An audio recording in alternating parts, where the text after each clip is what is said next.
E outras cidades da macro-região limitam os acessos e até fazem bloqueios para que só entrem veículos locais. A medida de combate à transmissão do novo coronavírus pode ter impacto econômico em outros setores. Em Taquaritinga, o comunicado está na página pessoal do prefeito nas redes sociais. A medida radical de controle de quem entra e sai da cidade já começou a acontecer. Nós vamos interditar todas as vias de entrada da cidade e deixar uma via só de entrada e saída, para que a gente possa monitorar o acesso dos taquaritinguenses que saem e entram em Taquaritinga. Você, cidadão taquaritinguense, que está recebendo algum familiar de fora, por favor, mantenha ele em quarentena na sua casa. Também foi anunciado no vídeo do prefeito a paralisação dos ônibus coletivos, de excursão, como também a circulação de táxis e mototáxis. É muito sério a crise que nós estamos vivendo. Isso é uma guerra contra o inimigo que nós não conhecemos e que vai trazer grandes prejuízos para a população. Vamos perder muitas pessoas que nós amamos, que nós estimamos, que achamos que aquilo não acontece. Vai acontecer sim. E a autorização vem de Brasília. O ministro do Supremo Tribunal Federal decidiu que os prefeitos têm o poder de limitar a locomoção, baixando medidas temporárias de isolamento, quarentena e restrição nas rodovias e aeroportos. Em Motuca, depois de decreto, o prefeito mandou fechar os acessos às cidades de Matão, Rincão e Bueno de Andrada. A entrada e a saída de veículos tem sido monitorada por agentes. Em Viradouro, durante o aniversário da cidade, a prefeitura fez abordagens de conscientização aos motoristas, questionando se tinham álcool em gel e orientando a higienização das mãos. No município, apenas o estado de saúde de um idoso que apresentou sintomas gripais é monitorado. Serrana nunca tinha vivido um bloqueio. Essa é a primeira vez. Uma amostragem positiva, a receptividade de 100% de aprovação da sociedade. O nosso cunho é proteger a saúde da população. O projeto piloto acaba de ser aprovado e a operação permanente agora até a saída do estado de emergência que foi decretado em Serrana. As decisões foram tomadas a partir de planejamento com o comitê que discute o Covid-19. Na abordagem, as equipes priorizam os carros com placas de fora. Os agentes medem a temperatura do condutor e dos passageiros. Fazem perguntas sobre a saúde. Caso algo seja identificado, uma estrutura de atendimento de urgência foi montada na UPA. Grande parte da população aqui de Serrana trabalha em Ribeirão Preto ou em outras cidades da macro-região. E é por isso que esse bloqueio, em um primeiro momento, não impede a entrada na cidade, que também se preocupa com a economia. Tem toda uma situação de abastecimento da cidade também com coisas essenciais, então isso está garantido. As duas principais áreas de acesso da cidade está mantida totalmente aberto.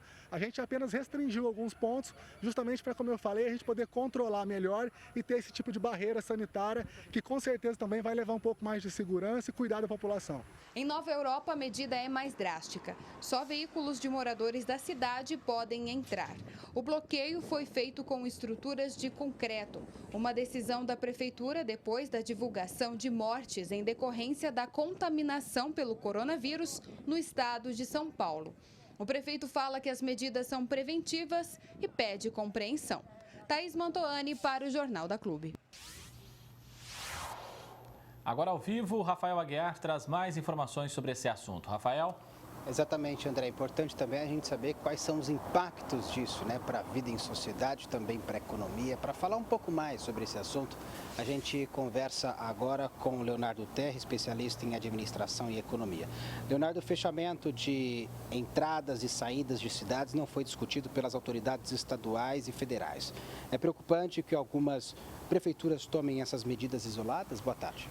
Boa tarde, Rafael. Boa tarde aos telespectadores do Jornal da Clube. Sim, é bastante preocupante, porque a gente tem que entender que a economia hoje ela é toda interligada em todas as cidades, em todos os municípios. As pessoas às vezes pensam na economia como um mero fluxo de dinheiro, mas não, a economia tem um fluxo todo de produção, inclusive daqueles bens essenciais, daqueles serviços essenciais que vão ser oferecidos para a população. O fechamento, hoje nenhuma cidade sobrevive completamente fechada, então esse tipo de fechamento pode comprometer inclusive o fornecimento de serviços essenciais para a população, inclusive serviços médicos, serviços de cuidados com idosos e assim por diante. Ainda existem serviços essenciais funcionando. As pequenas cidades da macro-região registraram muitos casos de pessoas que trabalham fora. Fechamento pode ser um tiro no pé nesse caso?